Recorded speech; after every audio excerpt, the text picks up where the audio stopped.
వాక్యంలో ప్రవేశించే ముందు చిన్న భాగాన్ని చదువుకొని ధ్యానించారు. అందులో పడిపోదాం.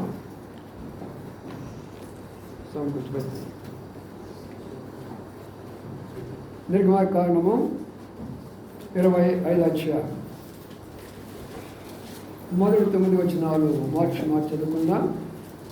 నిర్గమకాండము 25 అధ్యాయము మొదటి 9 వచనాలు. యెహోవా మోషేకి ఇలా సెలవిచ్చెను. చదవండి. ప్రతిష్టాపన తీసుకోవాలని పూర్వక మనుషుల వద్ద దాన్ని తీసుకునవలెను. మీరు వారి వద్ద తీసుకునవలసిన అర్పణలు ఏమనగా బంగారము, వెండి, ఇత్తడి,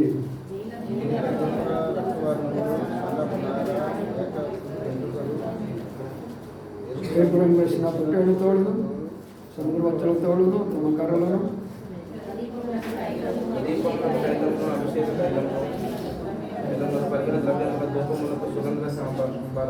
లేత పచ్చలు, ఏ పత్రములకు చెప్పు రత్నములు అనవే.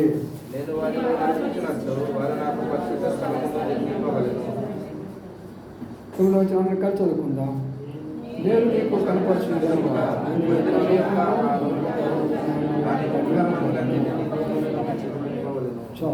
లెక్కన భాగాన్ని ప్రవాసిస్తున్నట్టుగా ప్రార్థించుకుందాం. ప్రియ తండ్రి, నీకు స్తోత్రాలు చెల్లించుకుంటున్నా. ఈ సమయంలో ప్రభావాలను కొరకు రాగల బిడ్డలు బట్టి మీకు స్తోత్రాలు. ఇంకా ఎవరు రావాల్సిన వారికి ఉంటున్నారు, వారికి కూడా నడిపిస్తున్నామని ప్రార్థన చేస్తుంటున్నా. వచ్చిన వారి గాడి వెళ్ళకుండా సహాయపడుతున్నామని ప్రార్థిస్తుంటున్నా. ప్రభావాల నుంచి మనకు మీరేమై ఉన్నారో మేము తెలుసుకోవడానికి సహాయం చేయమని ప్రార్థన చేస్తుంటున్నాం. మరి నాశనాన్ని కూడా జ్ఞాపకం చేసుకోనండి. ప్రభావ మరి సంఘాన్ని నూతన సంస్థలో ప్రవేశపెట్టారు. మా ప్రభావ మీ యొక్క దేశాన్ని సంఘం కొరకై తెలియచేయమని ప్రార్థన చేస్తూ అంధకార శక్తులు మీ నామపడి బంధిస్తూ మా ప్రభావాన్ని గౌరవించమంటూ యేసే పరిశుద్ధ నామమున స్తుతించి ప్రార్థించి గణపరిచి వేడుకొంచున్నాము తండ్రి. ఆమేన్.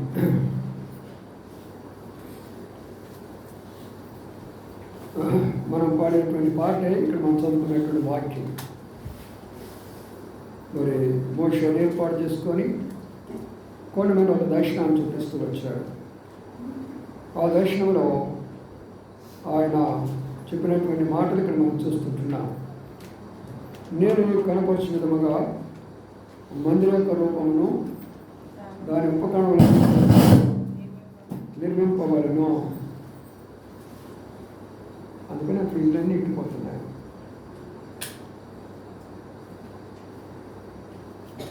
నేను మీకు కనపరిచిన విధముగా మందిర యొక్క రూపమును దాని ఉపకరణాన్నిటి రూపమును నిర్మింపవలను. కాబట్టి ఇక్కడ మనం గమనించిన మాట ఏంటంటే, ప్రభు యెహోవా దేవుడు ఇశ్రాయేలు ప్రజలను మరి ఒక విషయాన్ని తెలియజేస్తుంటున్నారు. ఏమిటా విషయం అంటే, నేను వారిలో నివసించినట్లు వారు నాకు పరిశుద్ధ స్థలమును నిర్మింపవలను. కాబట్టి ప్రియమైన సోదరులారా, మరి ప్రభు యొక్క ఉద్దేశం అంటే నేను వారిలో నివసించినట్లు వారు ఏమి నిర్మించాలా? పరిశుద్ధ స్థలమును. కాబట్టి నేను నీకు కనపరిచిన విధముగా మందిరం యొక్క రూపమును దాని ఉపకరణములన్నిటిని రూపమును నిర్మింపవలను. ఈ మాట మనం జ్ఞాపకం చేసుకుందాం. నేను నీకు కనపరిచిన విధముగా మందిరం యొక్క రూపము. కాబట్టి నేను వారిలో నివసించినట్లు వారు పరిశుద్ధ స్థలము. కాబట్టి ప్రభువు ఎక్కడ నివాసం చేస్తాడు అంటే, ఎక్కడ పరిశుద్ధత ఉంటుందో అక్కడ నివాసం చేస్తాడు. ఏ గృహము పరిశుద్ధంగా ఉంటారో ఆ గృహంలో ప్రభు నివాసం చేస్తాడు. ఏ మందిరంలో ప్రభు మరి పరిశుద్ధంగా ఉంటారో ప్రజలు, ఆ మందిరంలో ప్రభు నివసిస్తారు.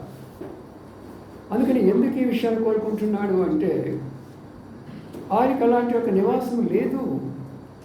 ఆయన ప్రజలే కానీ మరి ఆయన నివసించాలంటే మరి ఆయనకి నివాస స్థలం లేదు. అందుకనే నేను వారి మధ్యలో లేక వారిలో నివసించాలని కోరుతున్నాను మోషే. ఇప్పుడు నువ్వేం చేయాలంటే ఒక మందిరాన్ని ఏర్పాటు చేయాలి అంటున్నారు. అంటే దీని అర్థం ఏంటనుకుంటున్నారు?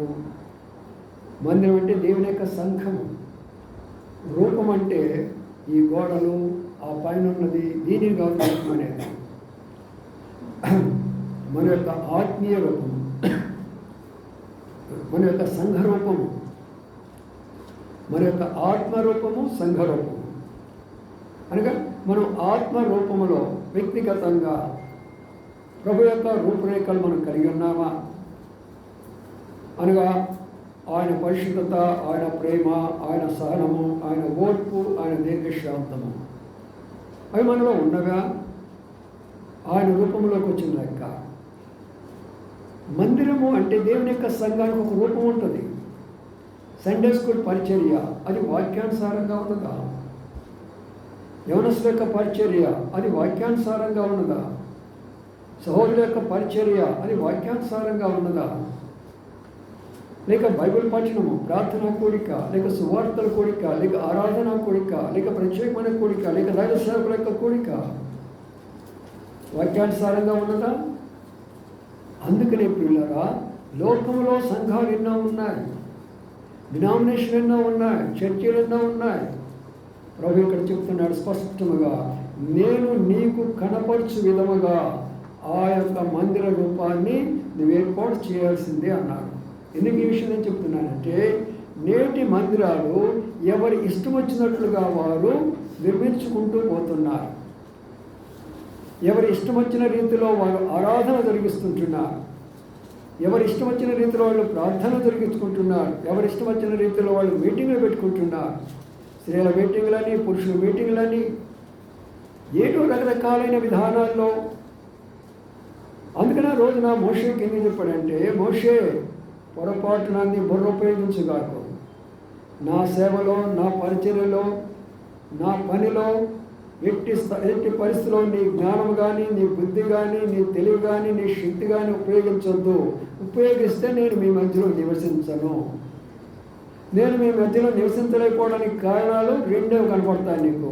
మొట్టమొదటి మీ మధ్యలో ఐక్యత ఉండదు, రెండవదిగా మీకు సమాధానం ఉండదు.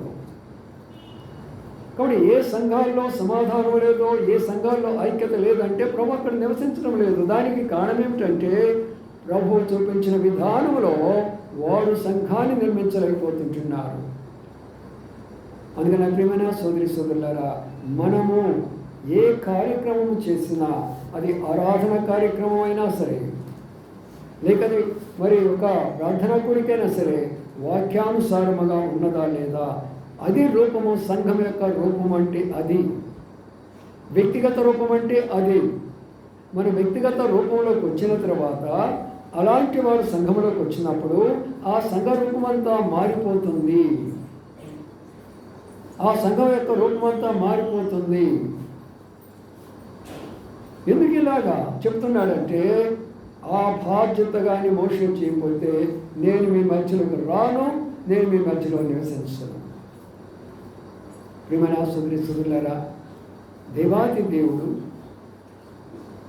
పరలోకంలో దేవదూత కోట్లు ఉన్న దేవుడు, వెండి బంగారాలతో, వజ్ర వైఢూర్యాలతో, మన మాణిక్యాలతో కట్టబడినటువంటి నివాసాలు ఉన్నటువంటి ఆ దేవుడు మన మధ్యలోకి వచ్చి నివాసం చేయడానికి ఇష్టపడుతున్నాడా? మన మధ్యలో ఉండడానికి ఇష్టపడుతున్నాడు ఆయన. మనతో మాట్లాడడానికి ఇష్టపడుతున్నాడు ఆయన. అందుకనే ఈ యొక్క ఉదయకాల సమయంలో ప్రభుని ఆరాధించమని, మధ్యాహ్న కాల సమయంలో ప్రభుని ఆరాధించమనుకో, మనం చేయవలసిన పని ఏంటంటే, ప్రభువా నీవు చూపించేటటువంటి యొక్క ఆ రూపురేఖల్లోకి ముందు నన్ను మార్చు, ఆ రూపురేఖల్లోకి నన్ను మార్చు. అప్పుడు మార్చిన తర్వాత ఏం జరుగుతున్నది? ఆ రూపురేఖలు గలవాడు దేవుని సంఘంకి వచ్చినప్పుడు దేవుని సంఘం యొక్క రూపము కూడా ఆయన చూపించే విధానంగానే కనబడుతుంటుంది. చాలామందికి విషయం తెలియదు. ఏదో వెళతాం, ఆదివారం కాసేపు కూర్చుందాం, ఏదో చెప్తారు, వింటాం, వస్తాం.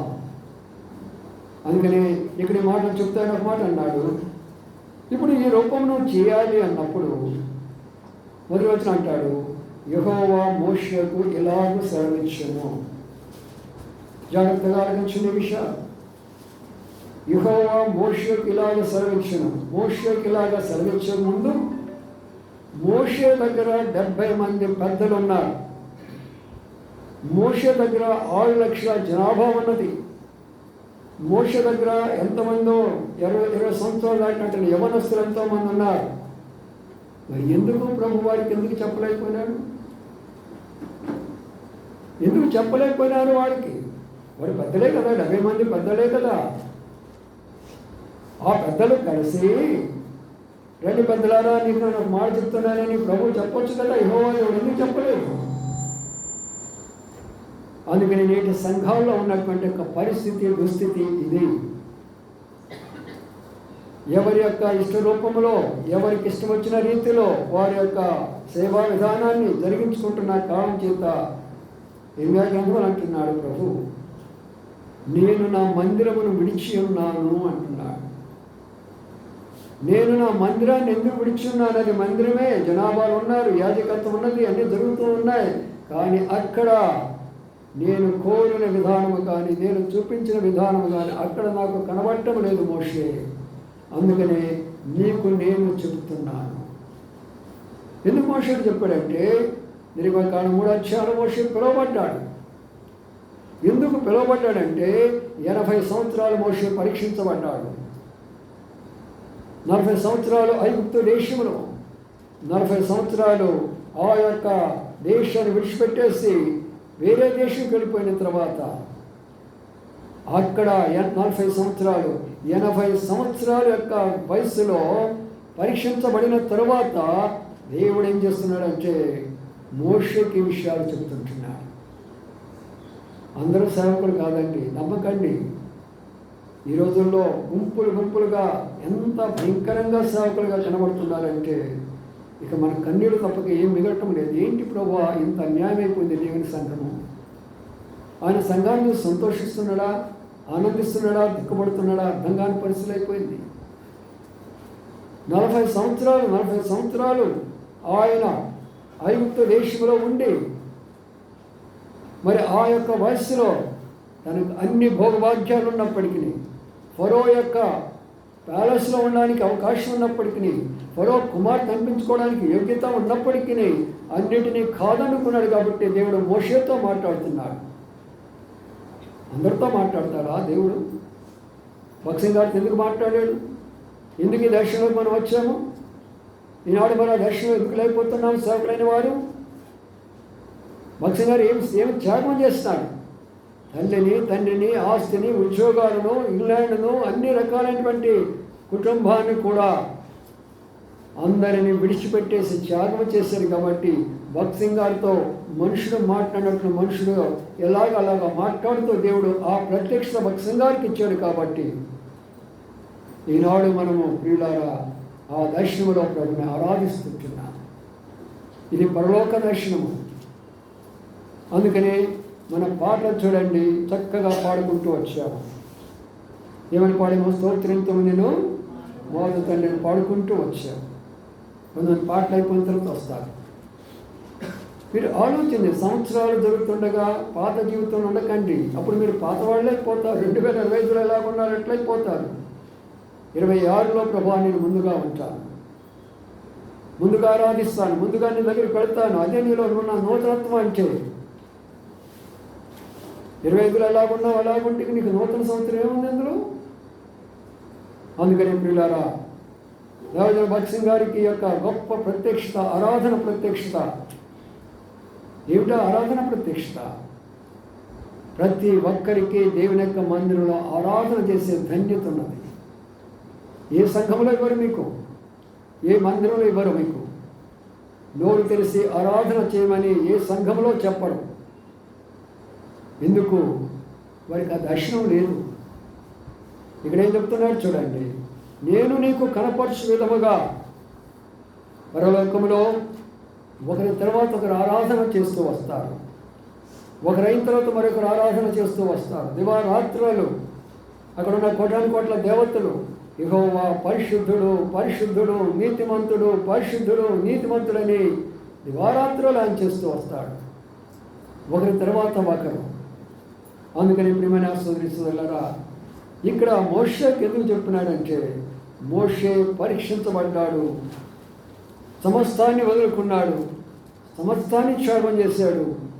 అందుకనే పిరికివాడైపోయినప్పటికీ, నోటి మాన్యం గలవాడైనప్పటికీ ప్రభువాన్ని ఏర్పాటు చేసుకొని ఈ మాటలు చెప్తున్నాడు. మోషే, నీవు నాకు కావాలి, నీవు నాకు కావాలి. ప్రభువా, నేను నత్తివాడని కాదు, నువ్వు నాకు కావాలి. ప్రభువా, నేను పిరికివాడని కాదు, నువ్వు నాకు కావాలి. మనం చాలాసార్లు అనుకుంటాం కదా, నేను పనికొస్తాను ఆ ప్రభు పనికి, నా వలన అవుతుందా ఈ పని? ప్రభు అంటాడు, నీవే నాకు కావాలి, నీవే నాకు కావాలి. చూసారా, ఒక సహోదరి తమిళనాడులో ఒక ఉంది. ఆమె మరి యేసువే సర్వం అని ఒక పాట రాసింది. ఆ పాట అందరూ ఆశ్చర్యపోయినారు. ఆమె రాసుకున్న పాట ఏంటంటే, యేసే నాకు సర్వం అని ఒకటి రాసేసింది. ఫస్ట్ అనుకున్నారు, ఏమి ఈ యవనవసరాలు, ఏం రాస్తుంది ఈ పాట అనుకున్నారు ఆ యవనవసరాలు. ఆ తర్వాత తమిళ దేశం మొత్తం కూడా మారుమైపోయింది ఆ పాట. ఆ పాట నేను పాడలేదు కానీ తమిళ్లో ఉంటుంది, దాని అర్థం మాత్రమే చెప్తాను. ఆ పాడిన పాట ఏంటని తెలిసిన, అయ్యా నాకు గాయమైనప్పుడు నీవేనయ్యా, నాకు రోగం వచ్చినప్పుడు వైద్యుడు నీవేనయ్యా, నాకు ఆకలినప్పుడు నా జీవాహారం నీవేనయ్యా, నాకు దప్పికైనప్పుడు జీవజలం ఇవ్వటం నీవేనయ్యా, నాకు నేను చీకటిలో వెళుతున్నప్పుడు నాకు వెలుగు నీవేనయ్యా, నేను పడిపోయినప్పుడు నన్ను పైకి లేచిన తండ్రివి నీవేనయ్యా అని వీధుల్లో పాడుతూ ఉన్నప్పుడు ప్రజలందరూ ఆకర్షించబడ్డారు. ప్రియమైన సోదరీసోదరులారా, నీవు యెహోవా దేవుడికి కావాలి. ఆరాధన చేయటము 4 మాటలు ఊరికే నోటితో అంటాం కాదు. ఆరాధన చేయముందు నేను ప్రభువుకి కావాలి, ప్రభు నా కొరకై సమస్తం ఇచ్చాడు. మనం పాడబడాము, నావన్నీ పాటైతే పాడతాము, నావన్నీ నీవు అంటావు కానీ ఏమైనా ఇచ్చావా ప్రభు కొరకు? ఏమి ఇచ్చావో చూద్దాం వాక్యంలో. నావన్నీ నీవని అన్నావు. మోషే అయితే తనతో మొత్తం అప్పగించుకున్నాడు. తనదంటూ ఏమీ లేదు మోషేకు. చూసారా పిల్లరా? అందుకని మోషేకు సెలవిస్తూ చూడండి 2వ వచనంలోకి వస్తున్నాము. ఏమన్నాడు చూద్దాం అక్కడ. నాకు ప్రతిష్టార్పణ తీసుకున్న రండిని ఇశ్రాయేలుతో చెప్పుము, మనపూర్వక అర్పించు ప్రతి మనిషి వద్ద దానిని తీసుకొనవలెను. మరో మాట జ్ఞాపకం చేసుకోండి. ఇక్కడ మనపూర్వకంగా అర్పించేవారు అంటే అర్థం ఏంటి? దేవునికి మనం ఏదైనా ఇవ్వాలి అన్నప్పుడు సణుక్కుంటూ గొణుక్కుంటూ మందిరానికి రావటం, సణుక్కుంటూ గొణుక్కుంటూ పాటలు పాడటం, తిట్టుకుంటూ కొట్టుకుంటూ పెద్దరికం చేసుకోవడం, సంఘాల్లో నేటి పరిస్థితులన్నీ కూడా మనపూర్వకం లేదు, బలవంతమైన పరిస్థితిలో ఈనాడు సంఘాలు ఉంటున్నాయి. మనపూర్వకమనగా పూర్తి మన మనస్సు ఉండాలా. ఈరోజు ఆరాధన 10:30 చెప్పినప్పుడు 11:30కి వచ్చేవి, మరి 1 గంట అన్నప్పుడు 2ంటికి వచ్చేవి, 1:30 అన్నప్పుడు 2:30కి వచ్చావంటే ఏమిటి నాకు అర్థము? ఎవరు నువ్వు నిర్లక్ష్యం చేస్తున్నావు? ప్రభు నిర్లక్ష్యం చేయడం లేదా? ఆరాధన చేయడం ఉపయోగం ఏముంది? మన చదువుతా అనేక సందర్భాల్లో దావీదు కీర్తన 84 ఏమంటాడు? అయ్యా నీ మందిరం చూడాలని నా ప్రాణము ఆశపడుతుంది, సొమ్మసిల్లిపోతుంది. అది దేవుడంటే అంత నీకు కానుంటే ఆయన కూడా నీ కొరకే సొమ్మసిల్లుతాడు. నీకు ఇవ్వాల్సినది ఇస్తాడు, కుటుంబానికి ఇవ్వాల్సినది ఇస్తాడు, నీకు చేయవలసినది నేను రెడీగా ఉన్నానంటాడు ఆయన.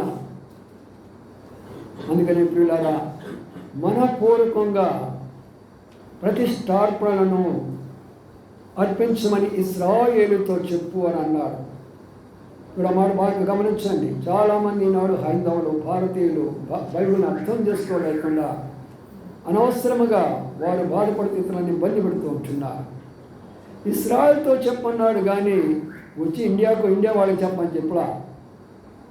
ఇశ్రాయేలు అనగా మార్పు చెందిన వారు, ఇశ్రాయేలు అనగా ప్రభువు యేసు క్రీస్తు వారిని అంగీకరించిన వారు, యాకోబు లాంటి వారి ఇశ్రాయేలుగా మార్చబడమంటే, పాపంలో ఉన్నవారు పరిశుద్ధులుగా మార్చబడిన వారు, వారితో చెప్తాము. కానీ ఈ విషయాలన్నీ కూడా మారు మనసులైనటువంటి వాళ్ళ దగ్గరికి వెళ్ళి చెప్తామా? అందుకని ఇశ్రాయేలు ప్రజలకు చెప్పాలన్నప్పుడు మోషేకు మాట చెప్తున్నాడు, నీవు వెళ్ళి ఇశ్రాయేలు ప్రజలకి ఈ మాటలు చెప్పు. ఏమని చెప్పాలా? నాకు ప్రతిష్టార్పణ అనగా ఒక అర్పణను నువ్వు ప్రతిష్ఠించు.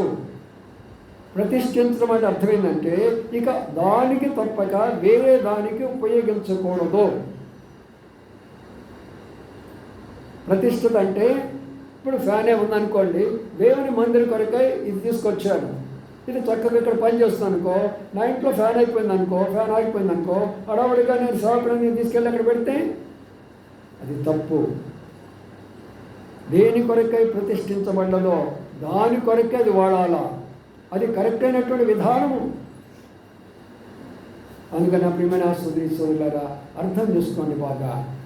ప్రతిష్ఠత కొరకై మనం అర్పణలు అర్పించాలా.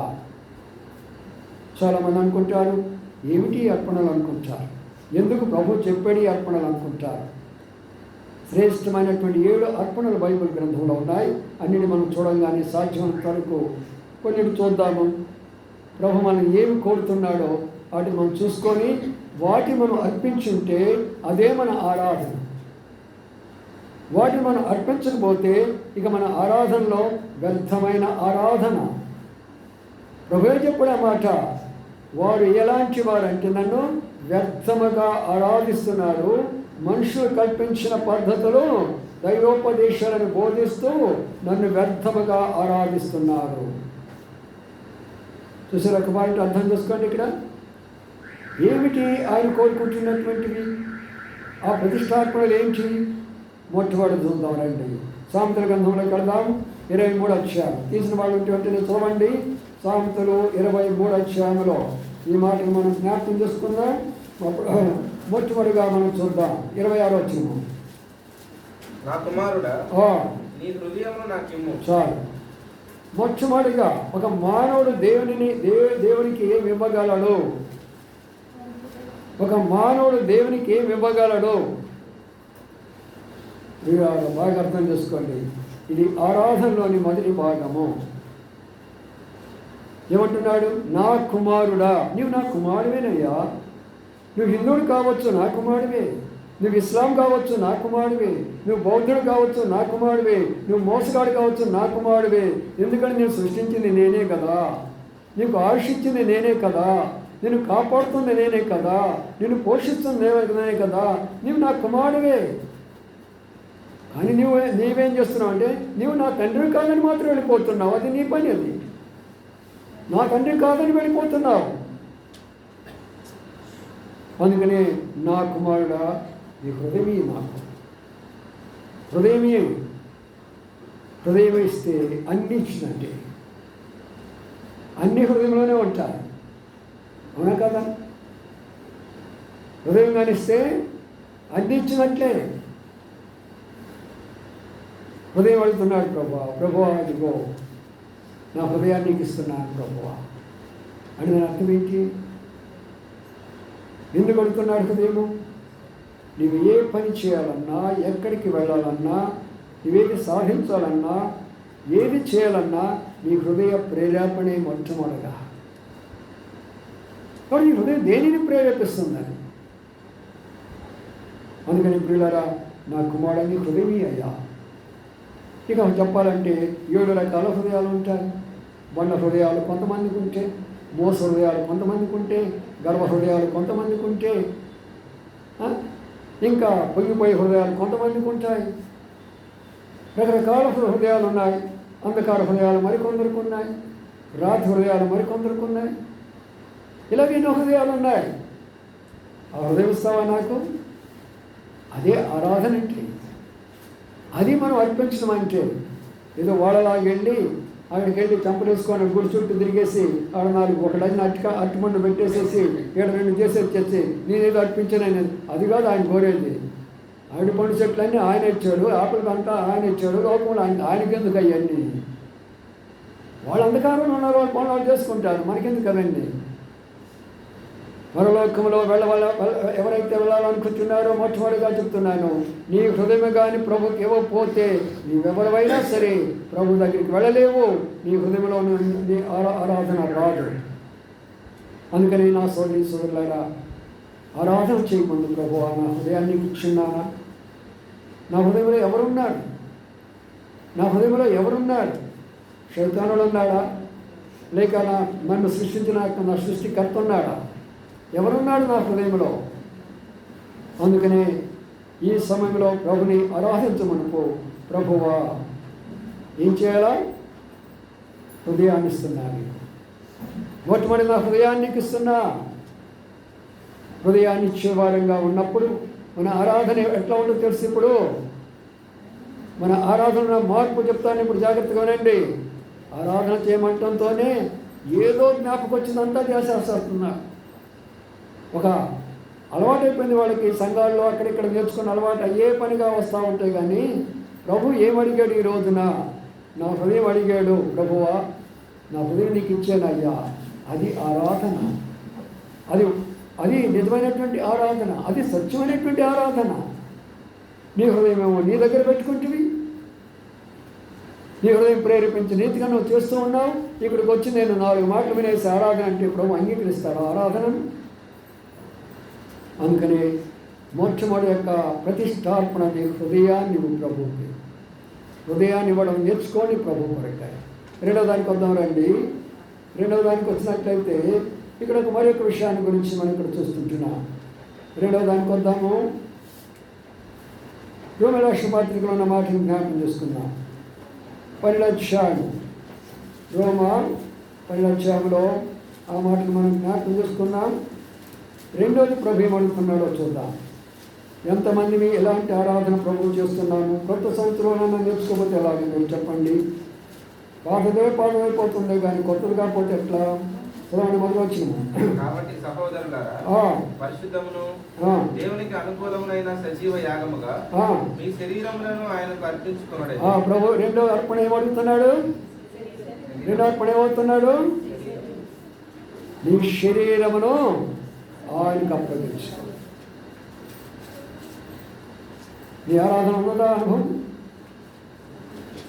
ప్రభువా నా శరీరానికి ఇచ్చాను. ప్రభువా ఈ చేతులు నీ పని చేస్తున్నాయి, ఈ కాళ్ళు నీ కొరకై నడుస్తున్నది, ఈ నోరు నీ కొరకై మాట్లాడుతున్నది, ఈ కళ్ళు నీ పని కొరకై చూస్తున్నది, నా చెవులు నీ మాటలు వింటున్నది.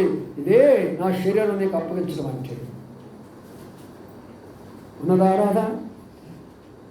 ప్రభు కోరుకునే ప్రతిష్టార్పణ, ఆయన కట్టేటటువంటి మందిరము, ఆయన చూపించినటువంటి విధానము ఇలాగా ఉంటుంది. ప్రభువా నా శరీరాన్ని అర్పిస్తున్నాను. ప్రభువా ఈ శరీరాన్ని మీరు అంగీకరించండి. మీ పని కొరకే నేను ఇస్తున్నాను. ప్రభువా చూసిరా ప్రియమైన సోదరి సోదరులారా, ప్రభు కొరకే మనం ఏమి ఇవ్వగలుగుతామంటే ప్రభు ఇచ్చిన శరీరాన్ని మనం ఆయనకి ఇస్తే ఈ శరీరంలో 2 మార్పులు కలుగుతాయి. జాగ్రత్తగా ఉండండి. అప్పుడు మీకు తెలుసుకుంటారు మీ శరీరం ప్రభుకి ఇచ్చారా లేదా అనేది. మొదటిగా ఆ శరీరంలో ఆరోగ్యం ఉంటుంది. నీ శరీరాన్ని ప్రభు కానీ అప్పగించుకుంటే ఆ శరీరంలో ఆరోగ్యంగా ఉంటుంది. రెండవదిగా ఆ శరీరంలో పరిశుద్ధత ఉంటుంది. ఎప్పుడు నీ శరీరంలో పరిశుద్ధత ఉంటుందో అక్కడ ఆరోగ్యం ఉంటుంది. పరిశుద్ధత కోల్పోయినావా అనారోగ్యం పాలైపోతావు. మూడవది ఈ శరీరము మహిమ శరీరంగా మార్చబడుతుంది, అనగా మరణం లేనటువంటి శరీరంగా మార్చబడబోతున్నది. ఎప్పుడైనా విన్నారా అసలు ఈ మాటలు? వస్తాం, కూర్చుంటాం, వెళ్ళిపోతాం, నిద్రపోతాం. ప్రభా నా శరీరాన్ని ఇచ్చాను, ఇది పరిశుద్ధంగా ఉందా? నా శరీరం ఇచ్చాను నీకు, ఎలాగున్నది ఈ శరీరము? రోగాలతో ఉన్నది ఆ శరీరం. వృద్ధులైపోయినారు. ప్రభువే చెప్పాడు, వృద్ధులైపోతే మీరు రోగులైపోతారు, నేను ఇంకోటి మోసుకొని పోవాల్సి వస్తుందని ప్రభువే చెప్పాడు. వాళ్ళ గురించి కాదు, యవనస్తులుగా ఉన్నవారు, వయసులో ఉన్నటువంటి వారు, ప్రభు కొరకే సేవ చేయగలిగేటువంటి వారు, ప్రభు కొరకే కార్యాలు చేయగలిగేటువంటి వారు, ఆరాధన కొరకైనా శరీరాన్ని అప్పగిస్తున్నాను ఈ రోజున. మొట్టమొదటి నా హృదయాన్ని ప్రభుకు అప్పగించాను. రెండవదిగా నా శరీరం ప్రభువా నీ కొరకు అప్పగించుకుంటున్నాను. చూడండి ప్రియులారా, ఇది 2వ యొక్క స్థలం. 3వ దానికి వద్దాం రండి. ప్రభుత్వమైనటువంటి 3వ దీంట్లో చూద్దాం రండి. ఇక్కడ ఉన్నటువంటి విషయాల్లో యోహాను సువార్త 4వ అధ్యాయం. యోహాను సువార్త 4వ అధ్యాయంలో 3వ విషయాన్ని మనం గమనించినట్లయితే అక్కడ ఒక మాటను మనం చదువుకుందాం.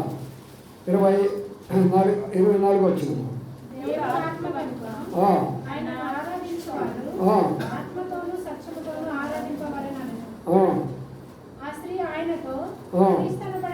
చాలు. ఇక్కడ ఉన్న మాటను జ్ఞాపకం చేయండి. మనం దేనితో ఆరాధించాలంట అంటే ప్రభు ఏం కోరుకుంటున్నా? 3వది ఆరాధన చేయకముందు నీ ఆత్మను కోరుకుంటున్నాడు. ఆత్మ నీ కంటికి కనబడదు, ఆత్మ నీ లోపల ఉంది. నేను ఎంతో స్పష్టంగా ఈ క్రొత్త సంవత్సరం మీకు వివరాలు చెప్తున్నానో అర్థం చేసుకోండి. నాలో దేవుడు ఉన్నాడా, నా కుటుంబంలో దేవుడు ఉన్నాడా, నా సంఘములో దేవుడు ఉన్నాడా, నా హృదయంలో దేవుడు ఉన్నాడా, లేక నా ఆరాధనలో దేవుడు ఉన్నాడా అనే దానికి స్పష్టతగా క్లియర్గా వాక్యానుసారంగా ఆధారంగా ప్రతి విషయాన్ని చెప్తున్నా. దాన్ని బట్టి నువ్వు నిర్ధారణ చేసుకొని క్రొత్త సంవత్సరం తీర్మానానికి రా. ఇక్కడ మనం చదువుకున్న మాట ఏంటంటే ఆత్మ అనే మాట కనబడుతుంది. ఇది కంటికి కనబడదు, ఇది కంటికి కనబడదు. అది ఉన్నదా లేదా ఎలాగో తెలుసుకుంటుందంటే వెరీ సింపుల్, సామాన్యంగా తెలుసుకోవచ్చు.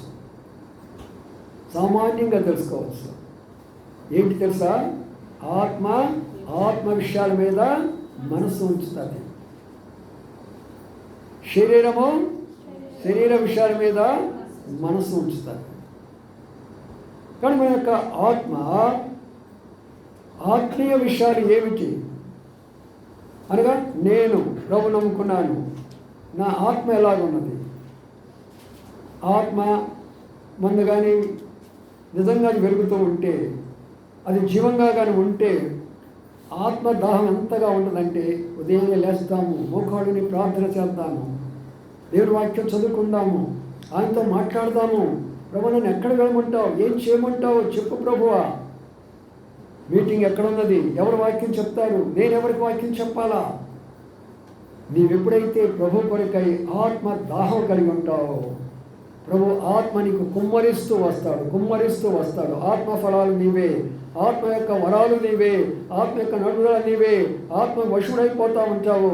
నీ యొక్క ఆత్మశక్తి అనేకులను ఆవరిస్తూ వస్తున్నది. అప్పుడు తెలుసుకో నీలో ఆత్మ ఉన్నదా లేదా. ప్రభు ఏమడుతుందంటే ఆత్మ నాకు కావాలి, నాకు ఆత్మ కావాలి. నీ ఆత్మ ఇచ్చేవా? నీ హృదయం ఇచ్చేవా? నీ శరీరం ఇచ్చేవా? ప్రియమైన సోదరులారా, ఆరాధన అంటే సామాన్యమైన విషయం కాదు. ఆయన అంగీకరించే ఆరాధన అంటే అంతకన్నా చాలా గొప్పది. మోషే ఇశ్రాయేలుకు చెప్పే విషయం, ప్రతిష్టార్పణ నాకు తీసుకొని రావాలా. వాడు డబ్బు కాదు నేను అడుగుతుంది, మేము వెండి బంగారాలు కాదు, వారి ఆస్తులు కాదు నాకు కావాల్సింది, వారు హృదయం నాకు కావాలా, వారి శరీరాలు నాకు అవసరము, వారి ఆత్మ నాకు అవసరము. ఇంకోటి చూసుకుందాం, ఇది ఎట్లా ఉంటుందో చూద్దామండి. ఇక్కడ ఉన్న వాటిలో కీర్తన గ్రంథంలో 84వ అధ్యాయంలో పెడదాం. కీర్తన గ్రంథము 84వ అధ్యాయంలోకి చూస్తే ఇక్కడ ఈయనేమంటున్నాడో చూద్దాం, ఈయనేమి ఇస్తాడో చూద్దాం. 10వ వచనం, ఒక్క దినం గడుపుట 1000 దినముల కంటే శ్రేష్టము. ఏమిస్తున్నాడండి ఈయన? ప్రభుకి ఏమిస్తున్నాడు ఈయన? చెప్పండి, ఏమిస్తున్నాడు ఆయన? సమయం ఇస్తున్నాడు. అర్థం చేసుకోండి వాక్యము. ఒక దినం అంటే ఏంటది? సమయము. ఎంత సమయం ఇస్తున్నాడు? ఎంత సమయం ఇస్తుంది చెప్పండి? 24 గంటలు. ఎక్కడ చెప్పండి? ఎక్కడ? ఆలయములో. మనం 24 నిమిషాలు ఇస్తున్నావా? అర్థం చేసుకోండి బాగా. యవనస్తులైన వారు, నీ సమయాన్ని ఎవరికి ఇస్తున్నావు? నిన్ను పోషించే దేవుడికి ఇస్తున్నావా? నిన్ను కాపాడే దేవుడికి ఇస్తున్నావా? నిన్ను నడిపించే దేవుడికి ఇస్తున్నావా? నీకు జ్ఞానం ఇచ్చే దేవుడికి ఇస్తున్నావా? లేక నీ సమయం ఎవరికి ఇస్తున్నావు? ఆయన అంటున్నాడు, ఒక యవనస్తులు ఉన్నటువంటి ఆ దినాల్లో దావీదు అన్న మాట, అయ్యా నీ మందిరంలో ఎంత సమయం గడుపుతానంటే, మనం ఏం చేస్తాము? పాటలు అయిపోయిన తర్వాత కొంతమంది, మొదటి వర్తమానం అయిపోయిన తర్వాత కొంతమంది, రెండో వర్తమానం అయిపోయిన తర్వాత కొంతమంది. అంటే దానికి అర్థం ఏంటి? దాని అర్థం నీలో ఆత్మ పని చేయటం లేదు, అందుకని సమయం యొక్క విలువ నీకు తెలియటం లేదు. ఆత్మ నీలో ఉంటే, ఆత్మదాహం నీలో ఉంటే వెంటనే ఎప్పుడెప్పుడు ఆ దేవుని సన్నిధికి వెళ్ళాలా, నేను ఆరాధించాలి, ఆ ఆశ అనేది మనలోకి వస్తుంది. అందుకని ప్రియమైన సోదరి సోదరులారా, ఇక్కడున్న సమయాన్ని గురించి మాట్లాడుతూ పౌలు కూడా రాస్తున్నాడు, సమయం పోనీక దినాలు చెడ్డవిగా ఉన్నవి. ఈ రోజుల్లో భయంకరమైన దినాలు ఉన్నాయి ప్రియులారా. ఇరాన్ ప్రాంతంలో ఉన్న వేలాది వందలాది ఇండియన్స్ తరిమేశారు. ఎవడో పట్టుకొని లాక్కొని వస్తున్నారు. బ్యాగులు ఇంతకుముందు మోసుకొని వచ్చేవాడు, ఇప్పుడు లాక్కొని వస్తున్నారు ఎటువంటి. రేపు మనకు కూడా వస్తుంది అనుకోకండి. ఏ టైంలో ఎక్కడ ఏ న్యూక్లియర్ బాంబు పడుతుందో, ఎక్కడ ఏది మండిపోతుందో మనకు తెలియదు. అవన్నీ మండిపోతున్న ఇతర దేశాలన్నీ కూడా కృపా కాలంలో ఉన్నాము. భారతదేశం నిజమైనటువంటి వ్యవసాయకులు ఉన్నారు, కన్నీటితో ప్రార్థన చేసేవారు భారతదేశంలో ఉన్నారు, వాక్యానుసారం జీవించేవారు భారతదేశంలో ఉన్నారు. కాబట్టి భారతదేశం కాపాడబడుతుంది. అమెరికా లాంటి దేశాల పేరుకే కానీ దైవత్వమైనటువంటి దేశాలు, యుద్ధాల కొరకే సవాల్ చేసే దేశాలు. అందుకని ఇక్కడ ఉన్న మాట ఏంటంటే సమయం పోవద్దు. కొన్ని సంవత్సరాల కింద ఒక ఆమె ఉంది, సహోదరి పేరు, ఆమె పేరు మరియమ్మ. దేవసాగుడు చెప్పాడంట, మరియమ్మ మందిరానికి వస్తున్నావు కదా, చందా ఇస్తున్నావు కదా, పనులు కూడా చేస్తున్నావు కదా, బాప్తిసం తీసుకో మరియమ్మ అన్నాడంట.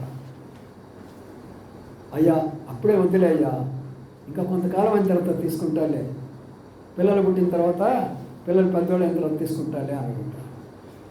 సరే పిల్లలు పుట్టారు, మళ్ళీ వచ్చి అడిగాడంట సేవకుడు వచ్చేసి, మరి మా పిల్లలు పుట్టారు కదా ఎప్పుడైనా బాప్తిసం తీసుకో అన్నాడంట. లేదయ్యా పిల్లలు కొంచెం పెద్దవాళ్ళు అయిన తర్వాత తీసుకుంటానులే అన్నాడంట. మళ్ళా పిల్లలు అయిన తర్వాత మళ్ళీ పాస్టర్ గారు వచ్చి అడిగాడంట, మరి ఎప్పుడైనా తీసుకుంటావా లేదా అన్నాడు. పిల్లలకి పెళ్ళిళ్ళైన తర్వాత చేస్తాను అయ్యా, ఏమవ్వాలా పిల్లలకి, సరే సరే అలాగే నేనమ్మా అని చెప్పాడంట. నీ ఇష్టం అని చెప్పేసి అంటే వచ్చాడంట. మంచాన పడింది. మంచాన పడిపోయి ఇక పైకి పోయే సమయంలో పాస్టర్ గారిని పిలవని నాకు బాప్తిసం ఇవ్వడానికి, పాస్టర్ గారిని పిలవని నాకు బాప్తిసం ఇవ్వడానికి అంటే సచ్చేవాళ్ళకి బాప్తిసం ఇచ్చేదా? సమయాన్ని సద్వినియోగం చేసుకోనండి. ఏ సమయం ఎలా ఉండబోతుందో తెలియదు. ప్రపంచము భయంకరమైనటువంటి పరిస్థితులు కూడా వెళుతున్నది. నా ప్రియమైన సోదరి సోదరులారా, సమయాన్ని మనం సద్వినియోగం చేసుకోవాలి. సమయం రాదు. రక్షణ పొందడానికి నీకు అవకాశం ఇచ్చినప్పుడు పోస్ట్పోన్ చేసుకోవద్దు. రేపు నీది కాదు. బాప్తిసానికి అవకాశం ఇచ్చినప్పుడు పోస్ట్పోన్ చేసుకోవద్దు. రేపు నీది కాదు. సేవకు పిలిచినప్పుడు నువ్వు పోస్ట్పోన్ చేసుకోవడానికి రేపు నీది కాదు. సమయము సద్వినియోగం చేసుకోవాలి.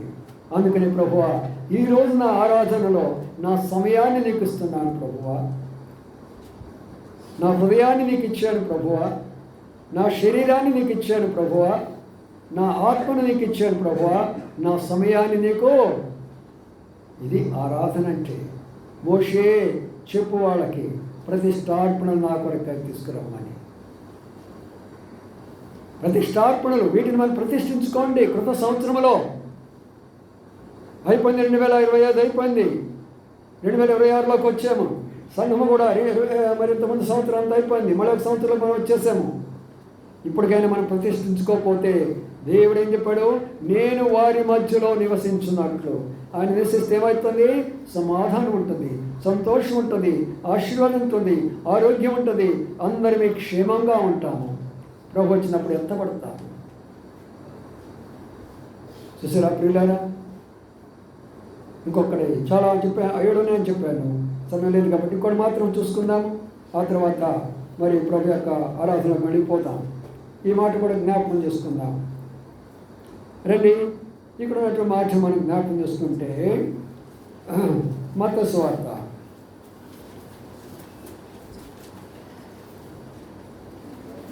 లేక సామెతల గ్రంథంలోకి వెళ్దాం. సామెతల గ్రంథంలోకి వెళ్దాం. ఇక్కడ సామెతల గ్రంథంలో ఒక మాటను ప్రభు మనకు జ్ఞాపకం చేస్తుంటున్నారు.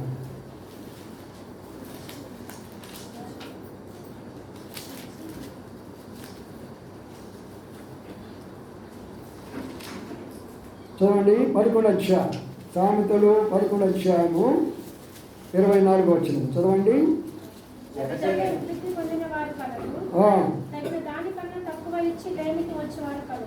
చూడండి, ఎందుకు కొంతమంది అభివృద్ధిలోకి వస్తున్నారు, ఎందుకు కొంతమంది ఎలా ఉన్నారు, ఏం చదువుకున్నాం అక్కడ, కొంతమంది ఎలా ఉన్నారంట, తగిన దానికంటే తప్పించి లేమి అంటే పేదరికము. ఎంత పేదరికములో ఉన్నారో ఒక్కసారి అర్థం చేసుకోనండి. నా ప్రియమైన సోదరులారా, ఈ మాటను జాగ్రత్తగా ఆలకించండి. ఇక్కడ దేవుని కొరకై దేవుడే చెప్తున్నటువంటి మాట ఏమన్నాడంటే, మొట్టమొదటి మాట, ఆయన వెదజల్లి అభివృద్ధి పొందిన వారు కలరు. వెదజల్లి అభివృద్ధి పొందిన వారు కలరు అంటే దాని అర్థం ఏంటి? దాని అర్థము వెదజల్లేది ఎక్కడ? పొలాల్లో. మనము పొలాల్లో వెదజల్లుతాం, విత్తనాలన్నీ కూడా వెదజల్లుతాం, అభివృద్ధిలోకి వస్తాం. దానికంటే తక్కువ ఇచ్చి లేమిలోకి వెళ్ళిపోతున్నారు. అంటే లేమంటే ఏంటి? పేదరికము. ఎందుక కష్టము? ఎందుకలాంటి పరిస్థితి? క్రైస్తవులు ఎందుకు పేదవారు కావాలా? ఎందుకు వారి వైపు వీడి వైపు చూడాలా దిక్కులేని వారిగా? మన దేవుడు సజీవమైన దేవుడు కాదా? మన దేవుడు నిజమైన దేవుడు కాదా? పేదవాళ్ళుగా ఉంచాడా? ఎవరు ఉంచాడో చెప్పండి. నీతిగా నిజాయితీగా ఉన్నటువంటి వారిని. దేవజన భక్సింగ్ గారు సమస్తాన్ని విడిచిపెట్టుకొని ఒంటరిగా వస్తే ప్రపంచంలో ఏరోప్లేన్లో తిరిగేటటువంటి రెండో వ్యక్తి ఎవరంటే ప్రభాత్ సింగ్ గారు. ప్రపంచంలో ఏరోప్లేన్లో తిరిగినటువంటి రెండో వ్యక్తి ఎవరంటే, అంత స్పీడ్గా ఏ ప్రధానమంత్రి కానీ ఏ ప్రెసిడెంట్ కూడా లేనంత ధన్యత ప్రభు ఆయనకి ఇచ్చారు. మొదటి ఆయన ఎవరంటే ఒక వ్యాపారస్తుడు, ఒక ముస్లిం వ్యాపారస్తుడు. అరేబియా ప్రాంతంలో తన వ్యాపారం కొరకై తిరుగుతూ వచ్చేవాడు. కానీ దైవజన భక్త్ సింగ్ గారు ఆత్మల కొరకై ప్రపంచమంతా కూడా తిరుగుతూ వచ్చాడు.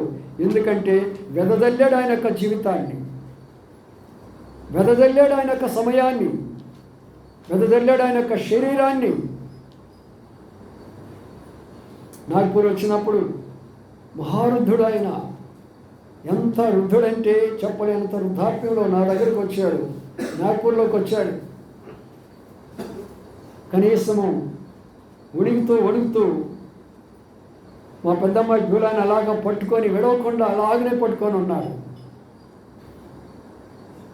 చూసారా? ఆయనకున్నటువంటి ప్రేమను చూడండి, ఆయనకున్నటువంటి త్యాగాన్ని చూడండి. ప్రియులారా, వెదజల్లటువంటి అది మనకున్న దాన్ని ప్రభు కొరకై. ప్రభు ఎప్పుడు కూడా మనం తక్కువ చేయడు, దేంట్లో పేదరికులకు తీసుకొని రాడు. ప్రభు నీ కొరకై ఏం సమర్పణ చేశాను ఈ కొత్త సంవత్సరంలో? ఎందుకు నా జీవితం పేదరికం అయిపోతుంది? ఎందుకు నా కుటుంబాన్ని నడిపించుకోలేకపోతున్నాను? ఎందుకు మా యొక్క ఆర్థిక పరిస్థితులు ఇలాగా అయిపోతున్నాయి? ప్రభు అంటాడు, దీనికి నీవు ఏం చేస్తున్నావంటే నీవు వెదజల్లలేకపోతున్నావు. అందుకని నీ ఆరాధనని అంగీకరించలేకపోతున్నాను. ఏమన్నాడు? మొట్టమొదటిగా ఏం ఆరాధన చేయాలా? ప్రభువా, నా హృదయాన్ని నీకు ఇస్తున్నాను అయ్యా. ఇచ్చామా? ఎవరి హృదయాలు ఇచ్చారో వారు ఆరాధనలో ఇలా ఉంచండి. రెండవది, ప్రభు కొరకు ఏమిచ్చాము? ప్రభా, నా శరీరం నీకు అప్పగించాను ప్రభా, ఈ శరీరం నీ కొరకే వాడబడుతున్నది ప్రభా, ఇదే నా ఆరాధన, ప్రతిష్ఠించుకున్నాను నేను. మూడవది ఏంటది? నా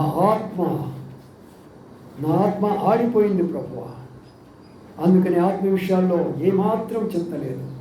వండుకొని శుభ్రంగా తిని నిద్ర వచ్చేదాకా ఉండి ఆ తర్వాత వచ్చి ఆత్మ యొక్క దాహం అలాగే ఉండదు. ఆత్మ ఎంత దాహంగా ఉంటుందంటే ఆత్మ యొక్క వాక్యం పోతుందేమో, ఆత్మ యొక్క శబ్దం పోతున్నదేమో, ఆత్మారాధన వెళ్ళిపోతుందేమో, ఆత్మ దేవుడు మనం దాటిపోతాడేమో. మోషే అంటున్నాడు, అయ్యా నన్ను దాటిపోవద్దు, అయ్యా నన్ను దాటిపోవద్దని అంటున్నాడు మోషేను. నేను చూడాలయ్యా అంటున్నాడు. నువ్వు నన్ను చూడలేవు మోషే, నువ్వు నన్ను చూడలేవు. ప్రియమైన సోదరీసోదరులారా, ఆత్మ దాహము కలిగి ఉండండి, ప్రార్థన చేసుకోనండి. ప్రార్థన ద్వారా సమస్తము సాధ్యం అని చెప్తూ వస్తున్నాము. ఈ సంవత్సరం దేవుడు మనకిచ్చిన శ్రేష్టమైన వాగ్దానం కూడా అదే. ఏమన్నాడు? నేను నీకు ముందుగా వెళతాను. ఇప్పటి వరకు నీవు వెళ్ళావు,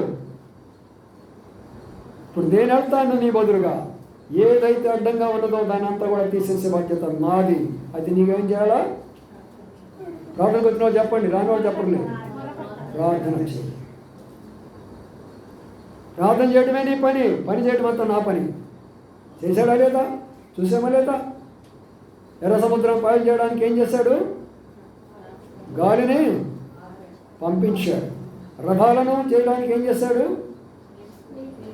అగ్నిని పంపించాడు. అంటే దాని అర్థం ఏంటి? ముందు పోవడానికి నీకు అడ్డం ఉన్నదాన్ని తొలగిస్తాను, వెనుక వచ్చే వాళ్ళని నేను ఆఫ్ చేసేస్తాను. ఏం కావాలి మరి నీకు? ఏం కావాలి నీకు? అందుకని నా ప్రియమైన సోదరులారా, ఉదయకాలం ప్రభు ఈ యొక్క సాయంకాల సమయంలో ప్రభుని ఆరాధించమంటూ, ప్రభువా నా ఆత్మను నీకు ఇచ్చాను, నా యొక్క హృదయాన్ని నీకు ఇస్తున్నాను, నా శరీరాన్ని నీకు ఇస్తున్నాను. అంతేనా? నాలుగోదేంటి? సమయాన్ని. ఎంత సమయం నీ కొరకాయి, ఎంత సమయం ప్రభు కొరకాయి ఇస్తున్నాను. మరొక గత ఏమైపోయింది? మరొక పని ఏమైపోయింది? బాప్తిజం తీసుకోమంటే ఎన్ని పోస్ట్పోన్ చేసుకుంది? మంచం పడకొచ్చినప్పుడు పాస్టర్ గారికి జ్ఞాపకం వచ్చాడు. అయ్యా నాకు వచ్చి బాప్తిజం అంటే ఇస్తాడా? చనిపోయి వాళ్ళకి బాప్తిజాలు ఇస్తాడా పాస్టర్? మారు మనసు పొందితే వారికి బాప్తిజాలు ఇస్తారు.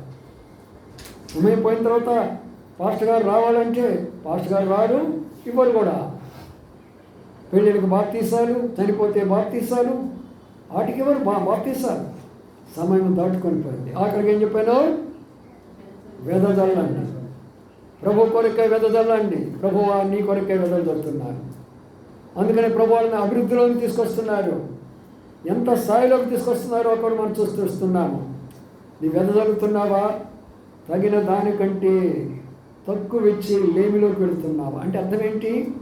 తగిన దానికంటే అర్థం ఏంటంటే వాక్యానుసారముగా ఉన్న దానికంటే నువ్వు తక్కువగా ఇస్తున్నావా? ఏదైనా నువ్వు ప్రభుకిస్తున్నప్పుడు కనీసం వాక్యానుసారమైన దానికంటే తక్కువ ఇస్తున్నావా? లేమిలో పడిపోతావు, పేదరికంలో పడిపోతావు. అప్పుడు నీకు అనేకుల వైపు చూడాల్సి వస్తుంది, చేయి చాపాల్సి వస్తుంది.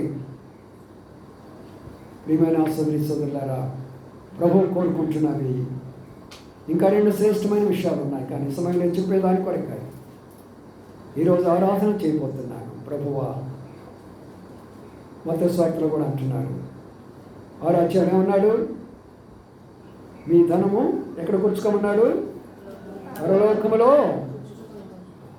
లేదు, సిండికేట్ బ్యాంకులో, స్టేట్ బ్యాంకులో కూర్చుకుంటాను. ఏమవుతుంది? పరలోకములో ఎందుకు ధనం కూర్చుకోమన్నాడంటే నీకు దేవుడు నిర్మించిన నిర్మాణము దానితోనే దొరుకుతుంది. ఆ యొక్క ముడులు మాణిక్యాలు వజ్ర వైఢూర్యాలతో కట్టబడేటటువంటి యొక్క శ్రేష్టమైన బిల్డింగ్లు ఉన్నాయే. యోహాను 14 అధ్యాయంలో నేను వెళ్ళి మీ కొరకై నివాస స్థలాలు కట్టబోతున్నాను. నేను అవి నీ కొరకు కట్టబడుతున్నాను. దాని కొరకు ఈ లోకంలో నా కొరకు ఏం చేస్తున్నావు? దాని కొరకు నువ్వేం చేస్తున్నావు? నా కొరకాయ. కొన్ని సంవత్సరాల క్రిందట ఒక రైతు ప్రభువు నమ్ముకున్నాడు. రైతు ప్రభు నమ్ముకున్న తర్వాత మందిరానికి వెళుతున్నాడు.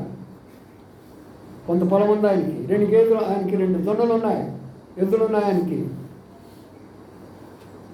అయితే దైవసేవకుడు ఒక వర్తమానం అందించాడు. అక్కడ దేవుడు మనల్ని ఆశీర్వదించాడు. ఈ సంవత్సరం ఒక మందిరాన్ని మనం నిర్మించుకోబోతున్నాము. దేవుడు మనం ప్రేరేపించి కొద్ది ముందుకు వచ్చండి, మనం మందిరం కట్టుకుందామని అన్నారు. ఎవరి శక్తి కొలది వాళ్ళు వచ్చారు. ఆ తర్వాత ఈయన ఏం చేశారంటే ఒక రోజున ఆ పొలంలో ఒకవైపునేమో ఎద్దులుంచాడు, ఒకవైపునేమో అది తన మెడ మీద పెట్టుకొని దున్నుతూ ఉన్నాడు. అలాగ దున్నుతూ ఉన్నప్పుడు ఒక పెద్ద మనిషి వచ్చాడు. ఏమయ్యా, ఏంటి నీకు 2 ఎద్దులు ఉన్నాయి కదా, నీకు 2 ఎద్దులు ఉంటే ఏమైపోయినవి, నువ్వు ఒక ఎద్దుతో అలా పెట్టుకొని 2వ ఎద్దు పెట్టుకొని ఇలాగ చేసుకుంటున్నావు ఎందుకు అన్నాడు. ఒక ఎద్దుని ప్రభు కొరకై ఇచ్చాను నేను, ఒక ఎద్దుని ప్రభు కొరకై నేను ఇచ్చాను, ఆ ఎద్దు బదులు నేను నా యొక్క పంటను దున్నుకుంటున్నానన్నాడు. 1 సంవత్సరం దాటలా పంట పండింది. ఆ పంటతోటి 10 ఎడ్లను కొన్నాడు. ఇన్ని 10 కొన్నాడు. ఒక ఎద్దును ప్రభు యొక్క సేవ కొరకై మందిరం కొరకై అప్పగిస్తే అదే పంటను దేవుడు ఎంతగా పండించాడంటే ఆ పంటని అమ్ముకొని 10 ఎడ్లను కొన్నంత స్థాయిలోకి వెళ్ళిపోయినాడు. ప్రియమైన సోదరులారా, ఆరాధన అంటే ఏదో చేతులెత్తుకోవడం, వాళ్ళలాగా ఇలాగా స్తుతించండి స్తుతించండి స్తుతించండి అంటే దానిని ఆరాధన అన్నారు. ఇంత స్పష్టంగా ప్రభు మాట్లాడాడు. మోషే, కొండ మీద నేను నీకు చూపిస్తున్నాను, నీకు కనపరిచే యొక్క మాదిరి చొప్పున చేయి, నీ బుద్ధి జ్ఞానము కానీ ఉంచేవా, నేను రాను, నీ ఆరాధన తీసుకోను. ఈ అర్పణలు కూడా బలవంతంగా తీసుకోవద్దు. ఎవరి దగ్గర ఎవరు కూడా బలవంతంగా అడగగాకు, ఎవరి హృదయాన్ని బలవంతంగా అడగగాకు, ఎవరి శరీరాన్ని బలవంతంగా అడగగాకు, ఎవరి ఆత్మను బలవంతంగా అడగగాకు, ఎవరి సమయాన్ని బలవంతంగా అడగగాకు, ఎవరి తలాంతులు బలవంతంగా అడగగాకు, ఎవరి ధనాన్ని బలవంతంగా అడగగాకు. ఇష్టపూర్వకంగా ఎవరైతే ఇస్తారో వారి దగ్గర మాత్రమే తీసుకో. అది నిజమైనటువంటి ఆరాధన. కాబట్టి నా ప్రియమైన సోదరులారా, ప్రభువా, ఈ నూతన సంవత్సరంలో ప్రతిష్టాత్మను తీసుకొని రమ్మని చెప్పేవయ్యా. నేను ఈ సన్నిధికి వచ్చాను, నేను ఈ కొరకై ప్రతిష్టార్పణ ఏమేమి ఇచ్చేవో అది నువ్వు ఆరాధన చేయి. ఏమి ఇవ్వలేదో చేయగాకు, అబద్ధం అయిపోతుంది. అది నీవు కానీ హృదయం ఇచ్చేస్తే నీ హృదయంలో నెమ్మది ఉంటుంది, సమాధానం ఉంటుంది, శాంతి ఉంటుందని చెప్పాను. నీవు శరీరం ప్రభుకి అప్పగిస్తే నీ శరీరంలో ఆరోగ్యం ఉంటుంది, శాంతి సమాధానం ఉంటుందని చెప్పాను నేను నీకు. నీ ఆత్మను ప్రభువు కానీ ఇస్తే ఆ ప్రభు ఆత్మ ద్వారా నీకు ఆత్మైనటువంటి ఆ తృష్ణ, ఆశ అవన్నీ నీకు ఉంటాయని చెప్తూ వచ్చాను. ఆ సమయం కానీ ప్రభు నీకు ఇస్తే ఆ సమయాన్ని సద్వినియోగం చేసుకొని దేవుని కార్యాలు చేసేవాడు ఉంటామని చెప్తూ వచ్చాను.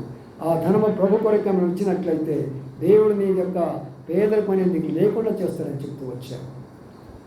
కాబట్టి ప్రభువా, మీరు కోరారు, మేము వచ్చాము, ఆరాధించబోతున్నాము. 2 ఆరాధనకు వెళ్దాం. అందరూ కూడా మోకాళ్ళ మీదకి రండి, కళ్ళు మూసుకొని ఉండండి. ఆరాధించదా నిన్ను మదిపోగడేదా, నిరతము నిన్ను స్తుతించెదను.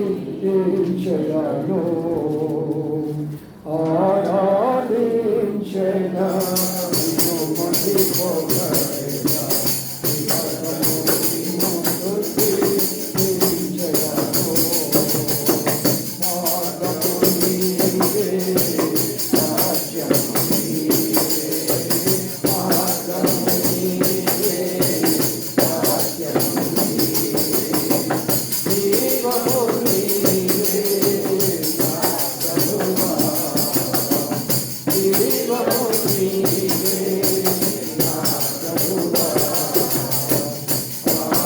ఆరాధించెదా మహిమపడేదా, నిరతము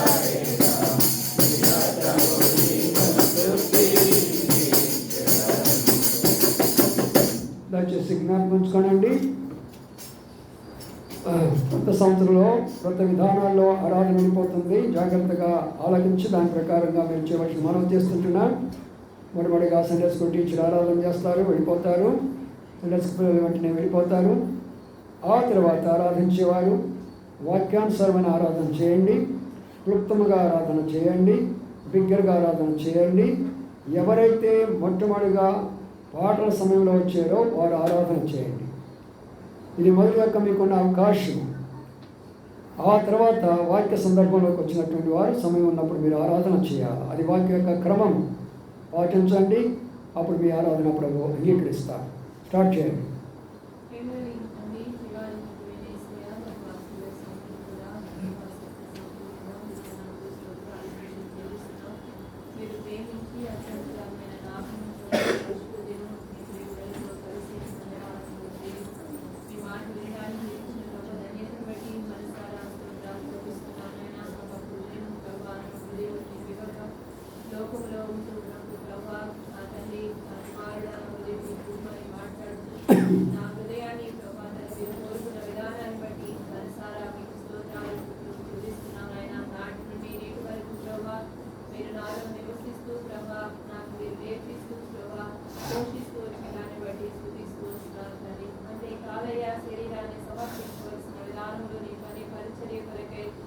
చెప్పలేని దానిగా నేను ఒప్పుకుంటూ వస్తున్నాను నాయన. సంపూర్ణంగా తండ్రి నా శరీరమును సజీవ యాగముగా నీకు సమర్పించుకునేదానిగా నన్ను ప్రభువా మీరు నడిపించాలని కోరుతున్న వారే నాతో మాట్లాడుతూ వచ్చిన దాన్ని బట్టి నా హృదయపూర్వకమైనటువంటి స్తుతి ఆరాధనను నా రక్షకుడు ప్రభువైన యేసుక్రీస్తు వారి నామములో ఈ కొద్ది స్తుతి ఆరాధన మీ బంగారు పాదములకు సమర్పిస్తున్నాను పరమ తండ్రి. ఆమేన్. ఏడుచున్నటువంటి నా హృదయాన్ని ప్రభావ తండ్రి మీ యొక్క కృపను బట్టి దేవా మీరు కోరుకుని తండ్రి దేవాన్ని అంగీకరించిన మీ యొక్క ప్రేమను బట్టి స్తుతిస్తున్నాం ప్రభావ. ఆ రీతిగా నా హృదయాన్ని కూడా తండ్రి మీకు అర్పిస్తూ వచ్చాను ప్రభావ. తండ్రి నా హృదయంలో తండ్రి మీరు చేసినటువంటి కార్యాలను బట్టి మేము స్తుతిస్తూ కనపడుతున్నాను తండ్రి. అనేక సార్లు తండ్రి నేను మా నమ్మకస్తుగా ఉండలేకపోయినప్పుడు కూడా తండ్రి దేవా తండ్రి నా యొక్క బలహీనతల నుంచి నన్ను లేవనెత్తి తండ్రి దేవా నా హృదయంలో తండ్రి మీరుండి తండ్రి దేవా మీ యొక్క కార్యాలు జరిగిస్తూ తండ్రి దేవా నన్ను మరలా తిరిగి తండ్రి మీ వైపు తిప్పుకున్నటువంటి మీ యొక్క ప్రేమను బడి స్థుతిస్తూ కనిపిస్తున్నాను తండ్రి. దేవా రీతిగా తండ్రి నా యొక్క శరీరాన్ని కూడా తండ్రి మీకు అర్పించుకుంటూ వచ్చాను ప్రభా. తండ్రి నా యొక్క శరీరంలో తండ్రి మీ యొక్క కార్యాలు జరిగిస్తూ తండ్రి నన్ను బలపరుస్తున్నటువంటి దేవా వందనాలు స్తోత్రాలు తండ్రి.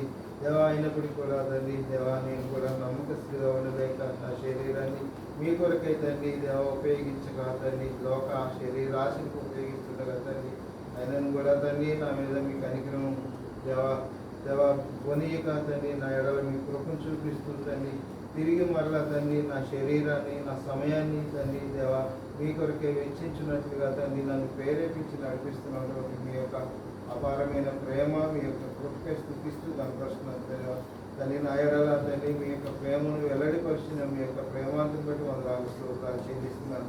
ఈ రీతిగా తండ్రి నా యొక్క సమయం కూడా తండ్రి నా యొక్క ధనం కూడా తండ్రి మీ కొరకై వెచ్చించినట్లుగా తండ్రి దేవా నమ్మకస్తులుగా ఉన్నట్లుగా తండ్రి మీరే నన్ను ప్రేరేపించి నడిపించమని దేవా మీ దయగల తండ్రి మీ యొక్క కనికరం నా మీద ఉంచినట్లుగా తండ్రి మీరే నన్ను ప్రేరేపిస్తున్న దాన్ని బట్టి మీ వందనాలు స్తోత్రాలు చెల్లించుకుంటున్నాను. నా ఎడల మీరు కలిగి ఉన్నటువంటి ఒక ప్రేమకు ప్రణాళికకు నేనేమిచ్చి మీ రుణాన్ని తీర్చుకోలేనని కొంచెం నా దృష్టిని అనుగ్రహించినటువంటి ఆ రక్షణ పాత్రను చేకూరి నా స్థుతి నా ఆరాధన నా ప్రభువును రక్షణ యేసుక్రీస్తు పరిశుద్ధమైన నామంలో మీకే అర్పించి ఆరాధిస్తున్నాను తండ్రి. ఆమేన్.